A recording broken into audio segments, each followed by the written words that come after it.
Live from New Delhi, you're watching DD India News Hour, India's voice to the world. I'm Ramesh Ramachandran. Coming up in the next hour, India accelerates progress towards the SDGs despite global headwinds. India's overall Sustainable Development Goal Index score on National Index up at 71 in 2023-24. India would become a superpower. Martin Wolf, a commentator of UK newspaper, claims India will match the economic output of the US by the year 2047.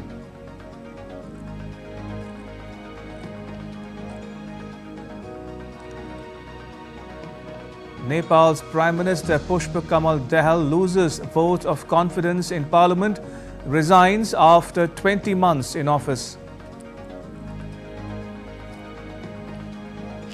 Global websites slam Joe Biden for his gaffes, but the US president remains undeterred despite 17 lawmakers from his own party expressing disappointment.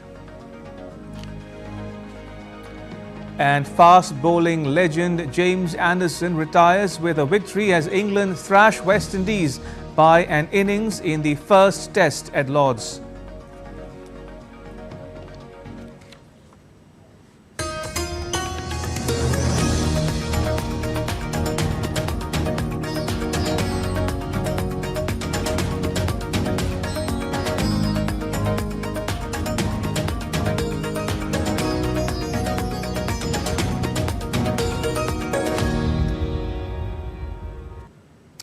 A recent survey done by a US think tank, Pew Center, says 77% of Indians are satisfied with the democratic system in the country.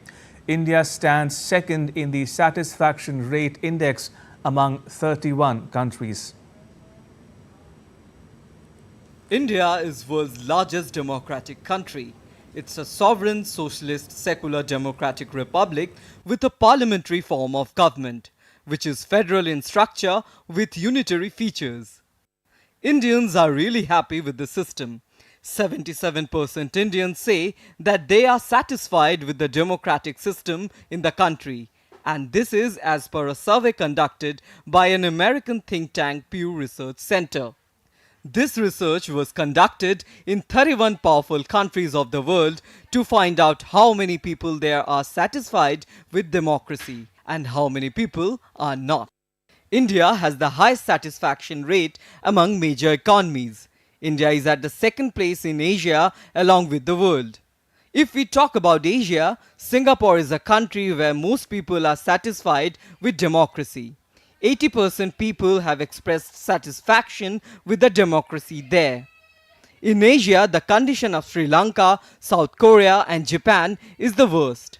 58% people of Sri Lanka are dissatisfied with the democracy there. 63% of the population of South Korea and 67% of the population of Japan are unhappy with democracy. Countries like America, Britain, Canada, France, Germany and Australia, more than half the population are not happy with the democracy there. Only 31% of American citizens are satisfied with democracy and 68% are dissatisfied. In France, only 35% of the citizens are satisfied with country's democracy. In the UK, the satisfaction rate is 39%, Canada 52% and Germany has 55%. Indian democracy is healthy in the 21st century. Indian citizens have declared that they prefer democracy. Unlike in many other democracies, electoral turnout in India is higher among the poor than the rich, higher among the less educated than graduates, and higher in the villages than in the cities. The success of democracy in India has dismissed the pessimistic auguries. Bureau Report, DD India. The Indian Staffing Federation released its latest annual employment report, highlighting the growth within the flexible staffing industry. Fresh employment generation in the flexi staffing industry grew by 15.3% year-on-year during financial year 24. The total flexi workforce employed by ISF members increased by 220,000, reaching 1.6 million. Primarily, the FMCG, e-commerce, manufacturing, healthcare, retail, logistics, banking and energy sectors drove this employment demand. The report also noted that the general staffing industry registered a growth of 16.2%. A columnist for the Financial Times newspaper of the UK has estimated that India would become a superpower by 2047. In his column, Martin Wolf writes that with 4 times more population, India will match the economic output of the US by 2047. If India's GDP were to grow even at 5% a year by 2047 and the US GDP were to grow at 2.3%, India's economy would equal that of the US in purchasing power parity terms. Wolf says that India has strengths and good relations with the West, which is strategically important for the country to grow. India could be what the IMF calls a connector country in the world economy. Wolf also says that India can and should lead in the liberalization of trade domestically and globally. He goes on to say that India has the advantage of its diaspora, which is enormously influential, especially in the US. India's human resources give it the capacity to diversify and upgrade the economy over time. India's forex reserves surged by $5.158 billion to $657.16 billion in the week ending 5th July, as reported by the Reserve Bank of India on Friday. The forex reserves had declined for the previous 2 consecutive weeks, dropping $1.71 billion to $651.99 billion for the week ending 28th of June. The reserves had touched an all-time high of $655.81 billion as on the 7th of June. Key components such as foreign currency assets also rose by $4.23 billion to $577.11 billion, while gold reserves increased by $904 million to $57.43 billion.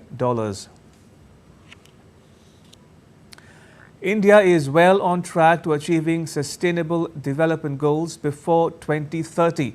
The latest report issued by India's premier policy think tank Niti Aayog says the country has performed well in poverty alleviation and hunger indicators. Abhishek Bose reports from New Delhi. The Sustainable Development Goals or SDGs layout is an ambitious and comprehensive agenda for global development by 2030. India has accelerated progress towards the SDGs despite global headwinds. Releasing the data for the year 2023-24, India's premier policy think tank Niti Aayog expressed satisfaction at the overall SDG score of 71. The overall SDG score of the country in 2018 was 57. Significant progress has been made in eliminating poverty, providing decent work, economic growth, and climate change. At a press briefing in New Delhi, the Niti Aayog CEO claimed that the country is well on track in achieving the target set by United Nations by 2030. 25 crore people have moved out of multidimensional poverty. 52 crore bank accounts have been opened under Jan Dhan. 4 crore people have got houses under PM Awas. Atal pension now covers 6 crore people.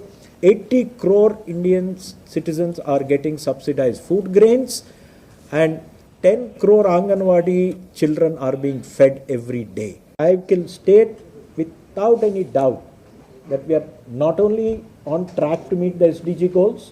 You can quote me, India is ahead in terms of meeting the SDG goals, and many of them we will meet the goals ahead of time. It has been made possible by targeted interventions by the Indian government's flagship schemes such as Pradhan Mantri Awas Yojana, Ujjwala, Swachh Bharat, Jan Dhan, Ayushman Bharat and others.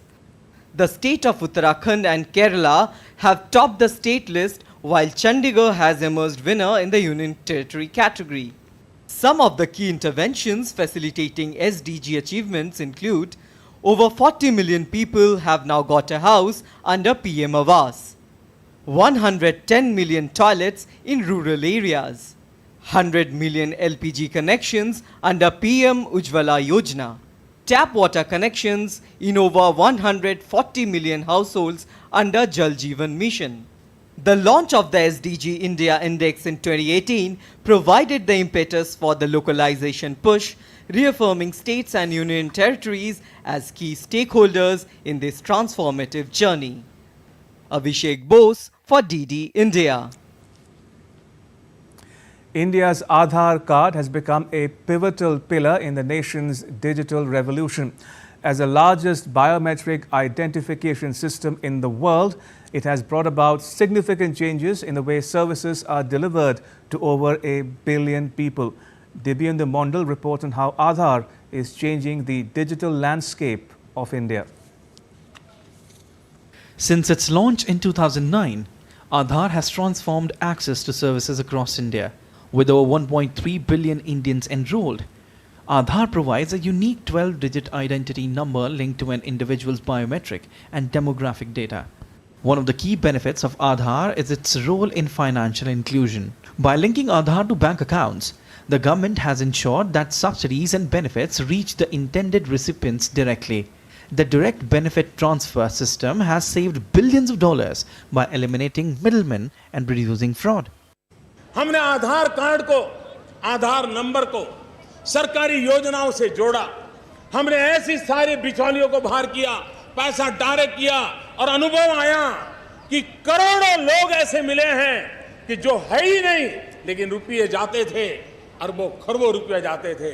अब वो तो बंद हुआ, पैसे बच गए, लेकिन हमने कहा जो जरूरतमंद बेचारे बाहर रह गए थे उनको ढूंढ ढूंढ करके लाओ और ये बचे हुए पैसे उनके खजाने में जाने चाहिए। Adar is also revolutionizing the way people interact with government services. From applying for passports to filing tax returns, Adar has simplified and streamlined numerous processes. It is now a crucial element in the Pradhan Mantri Jan Dhan Yojana, a financial inclusion program that has brought banking services to millions of unbanked citizens. The impact of Adar extends beyond government services. Private companies are leveraging Adar for KYC processes, making it easier for people to open bank accounts, get mobile connections, and even secure loans. This has boosted the digital economy and improved access to services.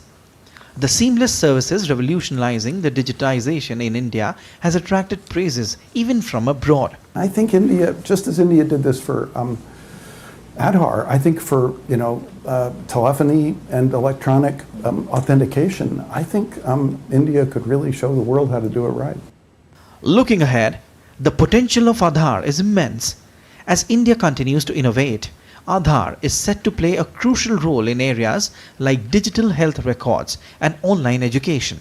Its robust and scalable architecture could also serve as model for other countries looking to implement similar systems. India's Adar card is not just an identification tool, but a transformative force driving the nation towards a more inclusive and efficient digital future. Dibyendu Mondal's report for DD India. Still to come on DD India News Hour. The United Nations General Assembly urges Russia to withdraw its military from Ukraine's Zaporizhzhia nuclear power plant.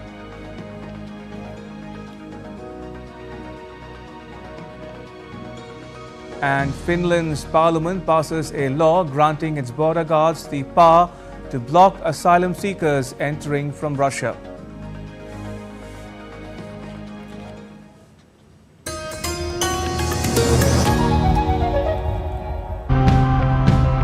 India keeps getting hotter and hotter, people will be looking for innovations to help combat the impacts of climate change and to cut the emissions that are causing it. Zero tillage wheat, it builds soil carbon. It removes carbon dioxide from the air and builds soil carbon. It's like planting a tree underground. What's happening here is preservation through conversion and transformation.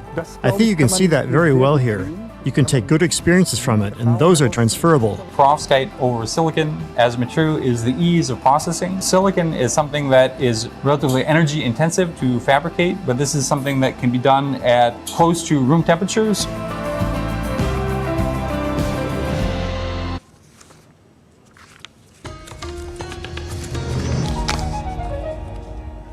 You're watching DD India News Hour. I'm Ramesh Ramachandran. Let's now take a look at how the world media is reacting to the unrelenting Joe Biden.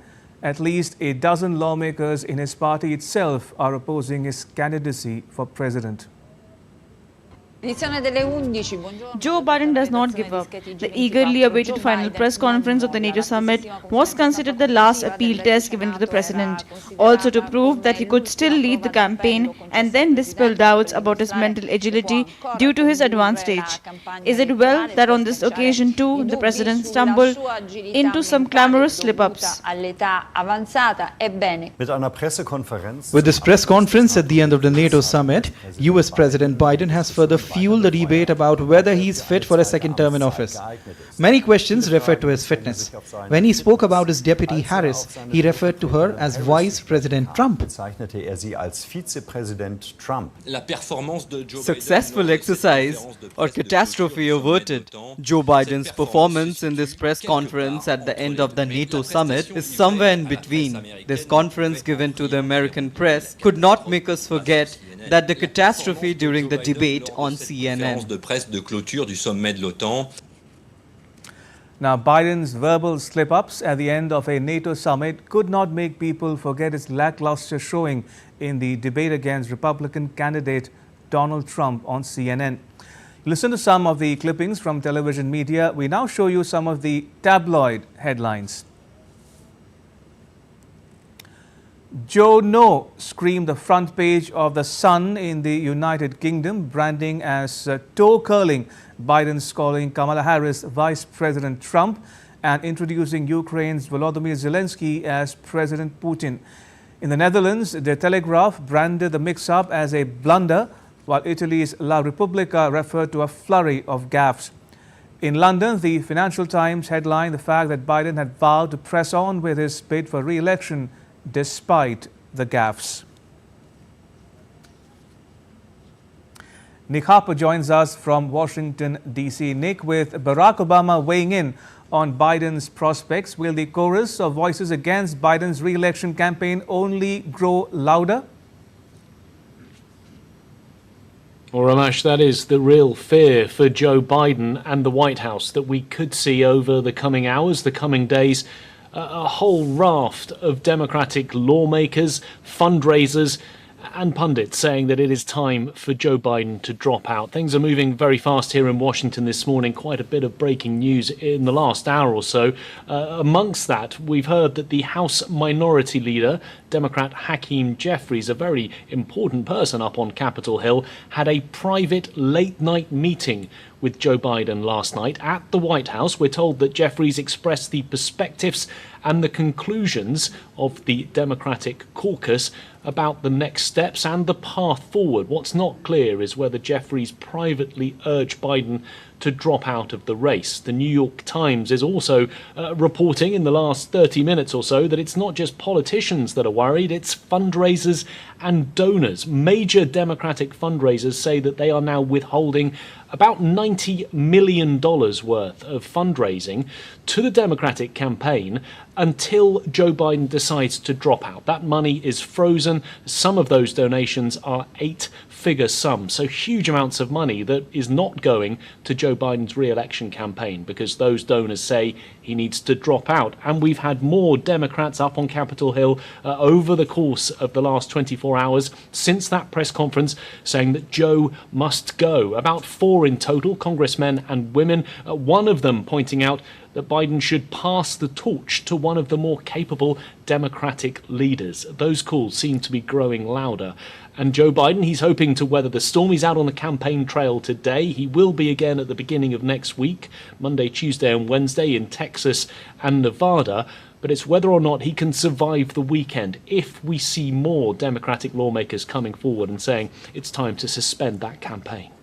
Now, we've spoken about Biden. Let's talk a bit now, if you will, Nick, about Trump. Trump's a shoo-in for the Republican Party's nomination at its convention next week. But is there any word yet on who might be his choice for vice president? I mean, do we know what's the mood like in Trump's campaign? Well, we're told that it's been whittled down to a final three. Amongst them is Florida Senator Marco Rubio, a man who ran against Donald Trump in the 2016 presidential election, both of them vying for that Republican nomination that Donald Trump went on to get. Another one is J.D. Vance, a senator from Ohio, someone who is a very strong supporter of Donald Trump, and another North Dakota senator. Those three are the ones that have been whittled down to the shortlist. Donald Trump has been teasing this for weeks and weeks, but he says that he will make the announcement in the next 72 hours before all of the Republicans head to Milwaukee, the city in the swing state of Wisconsin, where he'll be holding his four-day Republican convention, the moment when he is crowned the Republican nominee of the party. So three people that he could potentially choose. There is some suggestion that with the Democrats struggling, with Joe Biden faltering, he may choose someone that's more to his liking as opposed to someone that he feels has broad support. If that's the case, it could be that he goes for J.D. Vance, someone who he's very close to. The right of the party, the Conservatives, would be very happy with that choice. He is a MAGA Trump supporter. But one of those three would certainly be someone that he hopes would help to make headlines, hope to motivate his base, and hope to bring him more votes come November's election. All right, we'll leave it there, Nick. Thank you. Appreciate it.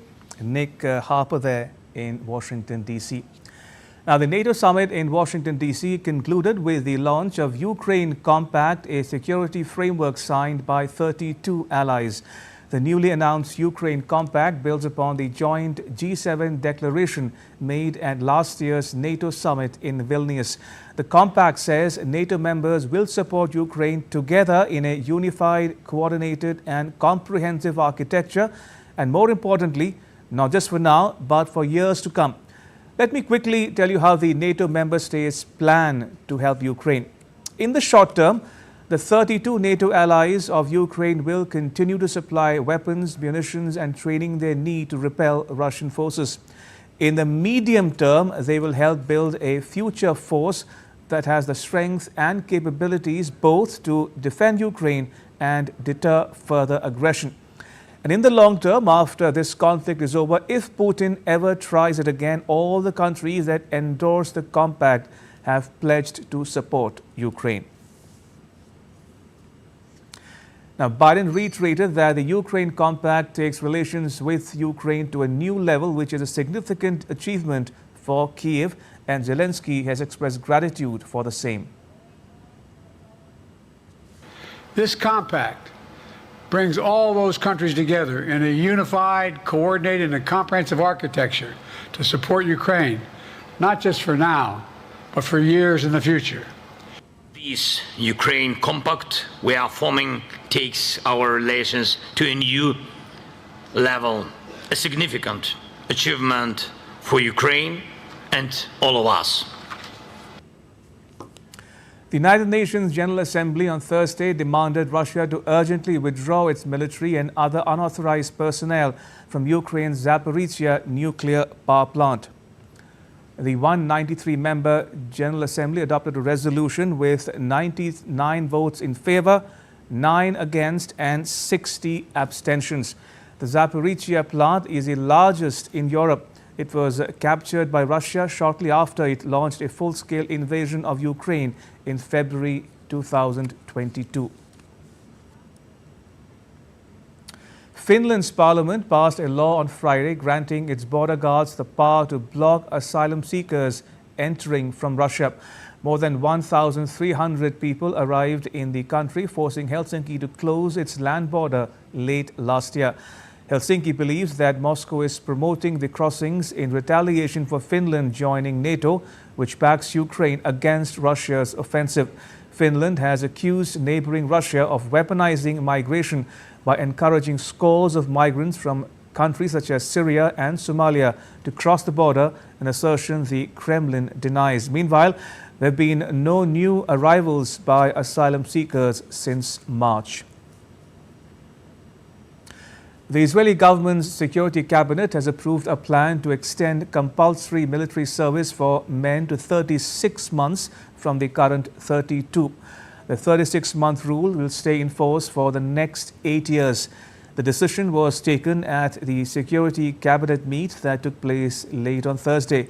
The measure is likely to be submitted to a vote in a meeting of the full cabinet on Sunday. Israel's military commanders have said they need to boost manpower so that they can sustain the offensive. Israel will send a delegation to Egypt for more talks with mediators on a proposed ceasefire and hostage release deal. The announcement by Israel's Prime Minister Benjamin Netanyahu is the closest the two parties have come to bridging their differences after months of intense negotiations facilitated by the US, Egyptian and Qatari mediators. Egypt's involvement in truce efforts are driven by several strategic interests. As Egypt shares its border with Gaza, one of the primary concerns is the potential mass exodus of Palestinian refugees. Now, Turkey's President Recep Tayyip Erdogan says NATO cannot be allowed to continue its partnership with the Israel administration until peace is reached on Palestinian territories. Additionally, Erdogan has directed the Turkish foreign minister to arrange a meeting with his Syrian counterpart to facilitate discussions aimed at resolving issues between Turkey and Syria. It is not possible for the Israeli administration, which tramples on the basic values of our alliance, to continue its partnership with NATO until a comprehensive and sustainable peace is established on Palestinian soil. Attempts at cooperation between Israel and NATO will be approved by Turkey. Japan has warned that China risked escalating tensions with Taiwan with an increase in military exercises that appeared aimed in part at readying Beijing's forces for a possible invasion of the democratically governed island. Japan's annual assessment of security threats, including those posed by neighbors China, North Korea and Russia, comes as Taiwan closely monitors Chinese air and sea exercises, including one with an aircraft carrier in the Pacific. Japan's 548-page assessment exposed China's plans to double its nuclear arsenal to more than 1,000 warheads by the year 2030. And Laura Westbrook has more from Hong Kong. In its annual defense white paper, Japan said that China's increased military activity meant it could not discount the possibility of increased tensions. Now, Japan is concerned that any conflict in Taiwan could spread to its territory. One of its islands is only 110 kilometers from Taiwan, and Japan also hosts 50,000 US troops as well as hundreds of US military aircraft, which Washington could deploy to defend Taiwan if necessary. Now, Taiwan is also saying it's closely watching China's military after dozens of warplanes passed close to the island to join drills with China's Shandong aircraft carrier. That same aircraft carrier passed close to the Philippines on its way to the Pacific exercise. That's according to Taiwan. And Taiwan's President William Lai Ching-te says he will continue to strengthen Taiwan's defense. China claims Taiwan as its own, and it has been ramping up military activities around the island in recent years. These grey zone tactics, which is military speak for tactics that fall between war and peace, have been ramping up in recent years, and analysts have said that this represents a new way for China to increase its pressure on Taiwan. In Hong Kong, Laura Westbrook reporting for DD India. All right, now take a look at what else is making news around the world. A Sukhoi Superjet passenger plane crashed in the Moscow region on Friday. 3 crew members were presumed dead.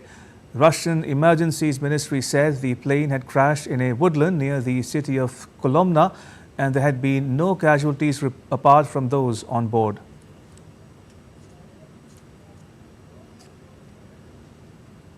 In the UK, at least 65 long-finned pilot whales have died after being stranded on an island off the north coast of Scotland. Pilot whales in particular have close social bonds, and when one member of a pod gets into difficulties, others often follow them, resulting in mass strandings. The ASEAN Express cargo train connecting Malaysia, Thailand, Laos and China has returned to Malaysia after a 14-day trip to Chongqing in China. The new international freight train service was launched recently by Malaysian rail operator to improve trade connectivity among the nations. Formula One World Champions Red Bull unveiled its RB17 hypercar at the Goodwood Festival of Speed on Friday.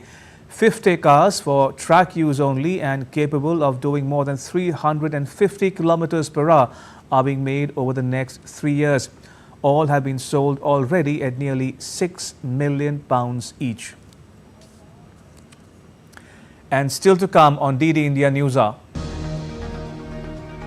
An expert take on political developments in Nepal, where Prime Minister Pushpa Kamal Dahal has been ousted from power. And we get you a special report from the DD Robocon 2024 taking place in New Delhi, in which 46 teams are taking part this year.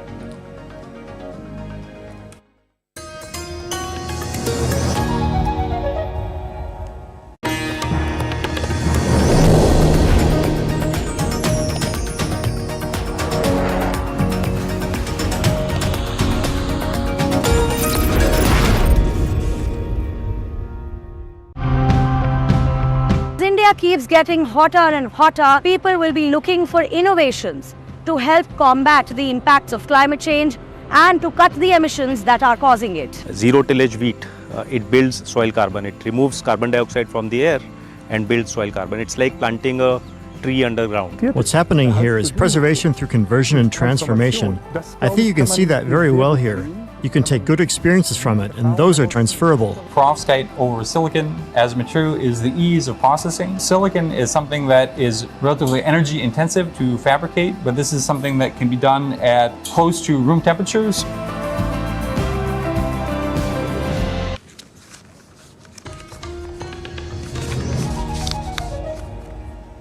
You're watching DD India News Hour. I'm Ramesh Ramachandran. Nepal's Prime Minister Pushpa Kamal Dahal lost a parliamentary vote of confidence on Friday, ending a tumultuous 20-month tenure that saw him survive 4 such trust votes. It paves the way for the formation of a new coalition government. Prime Minister Dahal has resigned after his largest ally, the Communist Unified Marxist-Leninist UML party, withdrew support to his government last week.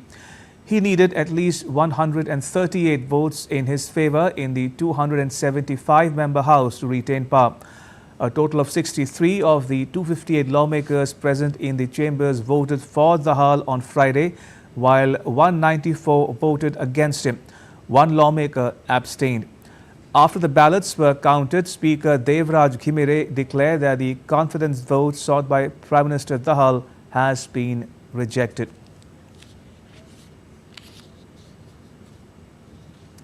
And joining me is Dr. Smriti S. Patnaik. Dr. Patnaik is a research fellow at the Manohar Parrikar Institute for Defence Studies and Analyses. It's a state-funded think tank headquartered in New Delhi. And Dr. Patnaik's areas of interest or specialization is South Asia. Dr. Patnaik, welcome to DD India News Hour. How do you view recent political developments in Nepal leading to the resignation of Prime Minister Pushpa Kamal Dahal? I would say that, this is a development which was very much expected, he losing the trust vote. So in that sense, this particular development is not new because he didn't have the number in the House of Representatives and he was supported both by Oli and Deuba. And if you remember in December 22, when he took oath of office, at that point of time, he had an electoral alliance with, Nepali Congress, but after the election, he chose to go with Oli because he had certain differences with Deuba at that point of time, where in the first half of the term of the term of the government, he was Deuba wanted to become the prime minister, and the later half probably Prachanda would have become. But this is something which he did not agree, so therefore he went in and forced coalition with Oli. So therefore, I was not very surprised. It was just expected. It was just time when Prachanda was supposed to go. I would say that. What happens next, Dr. Patnaik? Who will succeed Prachanda as Prime Minister? Currently, as you have seen today, after the no confidence motion was passed in the parliament, everybody started congratulating Mr. KP Oli. So therefore, it is expected that KP Oli will become the prime minister. Okay. And since KP Oli will become the prime minister for 1.5 years, and after that Deuba will take over. But let's also see whether that transition, from Oli to Deuba will take place or not. I'm not very sure. I've seen in the past how, each time when the political transition is supposed to happen from one party to the other party within the coalition, that one time, you meet with the political crisis. Indeed. So as you say, it gets even more interesting. Now, correct me if I'm wrong, Dr. Patnaik, but Nepal has had 13 governments in the last 16 years. Do you think it points to the fragile nature of Nepal's polity or political system? I would agree with you because if you look at Nepal politics, this is supposed to be new Nepal with a written constitution, written by the elected members of the parliament. But if you also look at, the first Jan Andolan between 1990 to 2004, we also see around 11 to 12 governments, coming to power and very fragile coalition. So we see the repetition of same kind of history as Nepal had witnessed earlier. So with a new constitution, Republican constitution, with you don't have a monarchy, yet between the political parties, you really have so much of differences and they are not able to stick together. And mostly it is motivated by the desire to occupy the prime minister's post. So there is a lot of differences. So Nepal has, Nepal's political system has remained fragile. I don't see any kind of difference that happened between the past where you had a monarchical, constitutional monarchy and currently with the Republic Nepal. I would say that. Okay, and for the benefit of viewers watching this broadcast, Dr. Patnaik, what are India's stakes in Nepal? Where do you think the relations would go from here? I would say that for past 4 to 5 years, you really, New Delhi have always watched very cautiously the political development in Nepal, the kind of government that is coming to power. But unlike earlier times when always, there was a finger which was pointed at New Delhi, having a hand in the internal instability, this time I really do not see such kind of finger being pointed at India. Having said that, I would say that we have a lot of investment there, both in the hydropower projects and also, the railway project you have. So therefore, I would say that Nepal is a very, very significant country as far as India is concerned. We also share an open border with Nepal. So if the political instability in Nepal will definitely have a cross-border, kind of implications. And this I am saying based on, what you have seen during the Maoist insurgency, the kind of connection the Nepali Maoists had with the Indian Maoists. So I would say instability will have graver implication as far as India is concerned, given the kind of stake we have, both economic, the political stability, as well as the security stake which India has in Nepal. Right. And finally, very quickly, Dr. Patnaik, if you will, now China is ramping up its ties with Nepal. What can and should India do to wean Kathmandu away from forces inimical to India's interests? I would say, India has its own interests. Our interests are very different. Obviously, the Chinese, for the past nearly 2 decades, China has made a kind of entry into Nepal in a very different way. It's BRI projects. Some of them also I have not really gone through. And also, the kind of, it has, because it has a larger economic stake compared to the past. So we have seen the Chinese ambassador interfering in the, bringing the Communist Party together.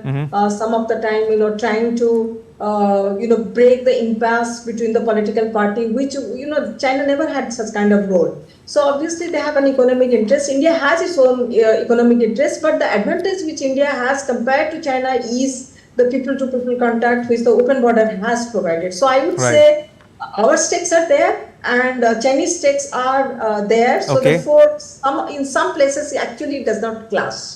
The strategic interests may clash to some extent, but I think the Nepali political elite have been careful, except for Oli's visit in the last term to China, where he signed the transit treaty. But that also has not made any difference. The geography is in our advantage. People-to-people contact is in our advantage. So I will say that if we can maintain that. With completing project in time, we'll still have a good this thing in Nepal. All right, we'll leave it there. Dr. Smriti S. Patnaik, thank you once again for joining us and sharing your thoughts and views with our viewers at home and abroad. Thank you for your time. Much appreciated. Thank you. Right, moving on, India on Friday inaugurated its first semi-automated deep-water transshipment port at Virinjam. As Ajay Joy in Thiruvananthapuram and Kirat Chawla in New Delhi report, the port has already welcomed its first mothership from China.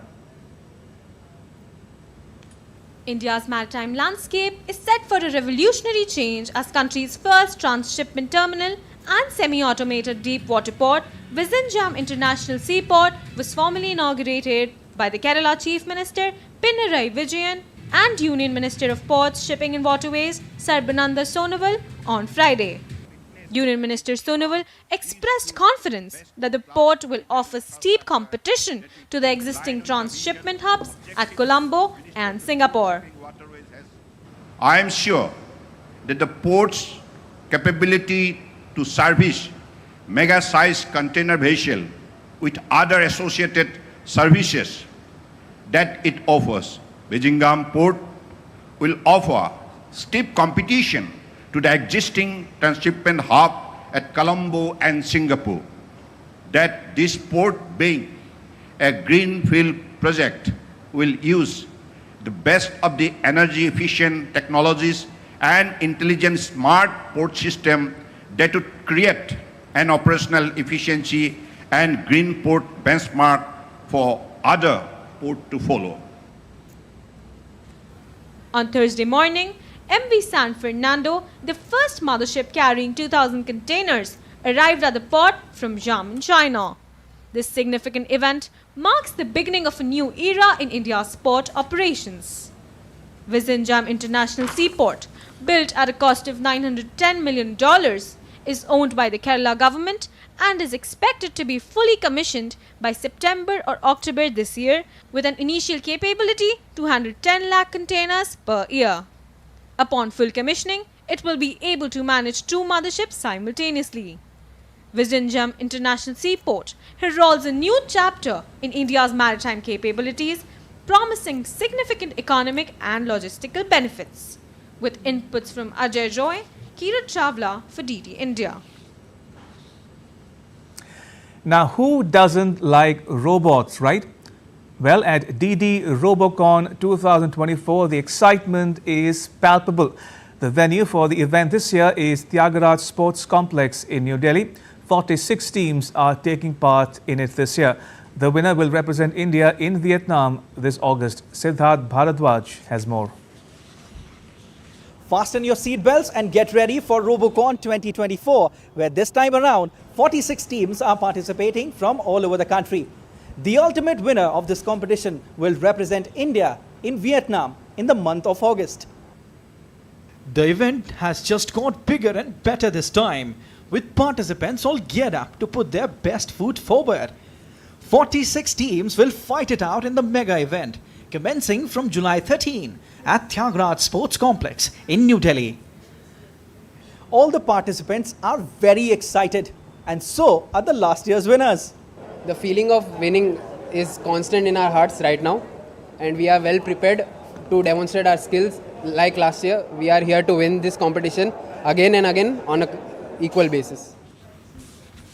Subir Saha, Professor, Department of Mechanical Engineering, IIT Delhi, says the competition has reached a new level this time. Delhi, we have been doing it for the last 5 years. So if you say what is new, it is a game strategy which has been decided by the international committee, which is Vietnam this year. So they have created the game theme as Harvest Day, means how the robots do the harvesting, plantation, etc., etc. With their unique and innovative ideas, these teams are assembling in the national capital to pursue their ambitions. Referee TP Singh shares the excitement for the event. Like every year, this year also, the theme is different and very exciting. And important thing is the teams are well prepared and they are looking forward for the competition. And I'm sure India will do well at the international level also. Deputy Director General, Global Outreach, Prasar Bharati, emphasized on the theme and also invited people to come and watch the event. The theme of this DD Robocon is very exciting. This is Harvesting Day. And agriculture is a major source of economy in our country. So this will be very exciting event. Maybe, it's on Saturday, Sunday this time in Tyagaraja Stadium. So I invite all of you to watch this particular competition over here. This event will not only open new avenues for innovation, but also elevate the spirits of young budding talents who are poised to shape the future of a country. Well, this competition, Robocon 2024, will provide a unique blend of technical skills and also some innovative ideas. With camera person Rajesh, this is Siddharth Bhardwaj reporting for DD India in New Delhi. And still to come on DD India News Hour. The northern and northeastern states of India grapple with floods, prompting concerns for public safety. And England cricketer James Anderson picks up his 704th Test wicket as he brings down the curtain on his international career.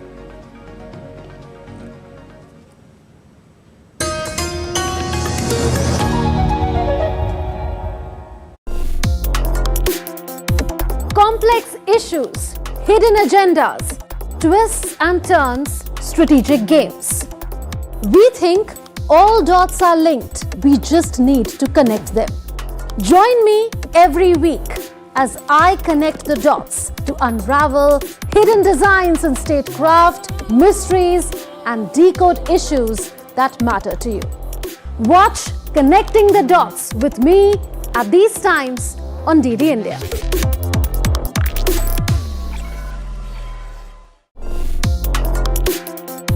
Complex issues, hidden agendas, twists and turns, strategic games. We think all dots are linked. We just need to connect them. Join me every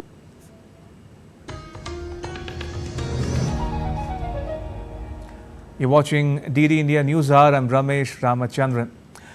In a shock move, France's President Emmanuel Macron has said he would dissolve Parliament and call new legislative elections later this month after he was trounced in European elections by Marine Le Pen's far-right party.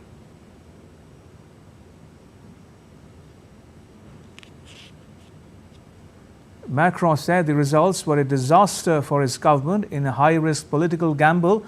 Less than 2 months before Paris hosts the Olympics, he said lower house elections would be called.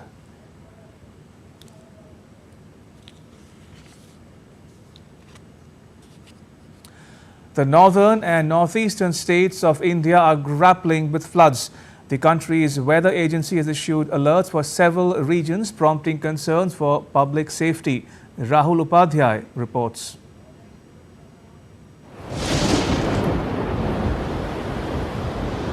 Heavy rainfall across India has led to widespread flooding, impacting millions of lives and causing extensive damage to infrastructure, agriculture and property. The deluge has overwhelmed cities and rural areas alike, leading to displacement, loss of livelihoods and significant disruptions to daily life. The flood situation in India's northeastern state of Assam has improved slightly due to reduced rainfall. No casualties were reported on Thursday, bringing the death toll to 83. Around 13.9 lakh people are still affected by the deluge. Meanwhile, the water levels of Brahmaputra at some major points and tributaries and rivers like Burhi Dihing, Disang and Kushiara are still flowing above the danger level. More than 2,500 villages in 26 districts of the state are currently underwater. Over 41,000 flood victims are staying in 299 relief camps. While the flood situation in India's eastern state of Bihar is becoming dire, the water level of rivers like Kosi, Kamla Balan, Gandak, Parman is continuously increasing. 2 lakh cusecs of water has been released from Nepal into Kosi barrage on Friday, resulting in the submergence of several villages across various districts. In a recent update, 21 people lost their lives in the past 24 hours due to lightning strikes. Bihar Chief Minister Nitish Kumar has conveyed heartfelt condolences for the deaths and announced compensation of rupees 4 lakh each for the families of those who died. Several districts of India's northern state of Uttar Pradesh have been affected due to rains in Uttarakhand and Nepal, as well as the water released from Nepal's barrages. Currently, 15 districts in the state are experiencing flood conditions. Both the National Disaster Response Force and State Disaster Response Force have been activated to evacuate residents from flood-affected areas to designated relief camps. Rahul Upadhyay's report for DD India. In an exclusive conversation with DD India's Narayan Singh, Sweden's ambassador to India, Jan Theslev, spoke about the pivotal role of the Gothia Cup in promoting inclusivity. Gothia Cup is the world's largest international youth football tournament. Gothia Cup is one of the premier football tournament in the world, and to talk more on this, I am joined by the ambassador of Sweden in India. Sir, a very warm welcome our Indian team is going to participate in this Gothia Cup. So it is one of the, as you know, that's the biggest youth football tournament in the world. How such an initiative is going to help the cause of inclusivity and help the athletes with intellectual disabilities? Gothia Cup is, as you said, the biggest youth tournament in the world. It gathers 1,700 teams from 80 countries, and we are very, very proud to have India in Gothia Cup. And for the first time this year, we have also Special Olympics Bharat with us, with a team. The Indo-Sweden relations are very deep and very close. So do you think through the sports, as Sweden has the players like, has a great legacy in the football like Ibrahimovic, and India is doing great in the cricket, and recently they won the T20 World Cup. Through sports, we can take this bonding at the next level? You know, politics are important, business is important, culture is important, but the most important thing actually is people to people.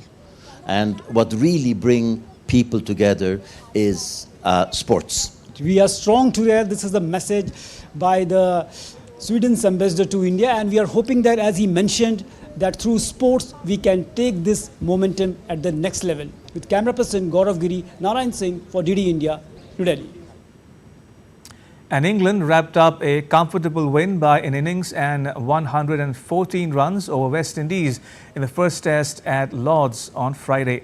James Anderson picked up his 704th test wicket to finish with match figures of 4 for 58 as he brought down the curtain on his stellar international career. Anderson's wickets dented West Indies' slim chances of making England bat again. The Tourists were dismissed for 136 runs in their second innings. The two sides meet again in the second test of the three-match series starting at Trent Bridge next Thursday. India's Youth Affairs and Sports Minister Mansukh Mandavia on Friday reviewed India's preparations for the Paris Olympic Games. The minister established a coordination group to ensure holistic support for the athletes and to address any issues that might arise during the lead up to and throughout the competition. The minister expressed satisfaction that over 80% of the qualified athletes were already training at various locations in Europe, ensuring that they would not encounter acclimatization issues. A total of 118 Indian athletes, including 48 women athletes across 16 disciplines, will take part at the Paris Olympics, which will run from the 26th of July till the 11th of August. And with that, it's a wrap on this edition of DD India News Hub. You can get all the latest news and updates on the DD India mobile app. It's available on Android and iOS platforms. You can scan the QR code on the screen now to download it. And let us know your thoughts on the news of the day. You can connect with us on Facebook, X and Instagram. You can also check out our website ddindia.co.in. We'll be back with more news as it breaks here on DD India. I'm Ramesh Ramachandran. From all of us here in New Delhi, thanks for watching DD India News Hour.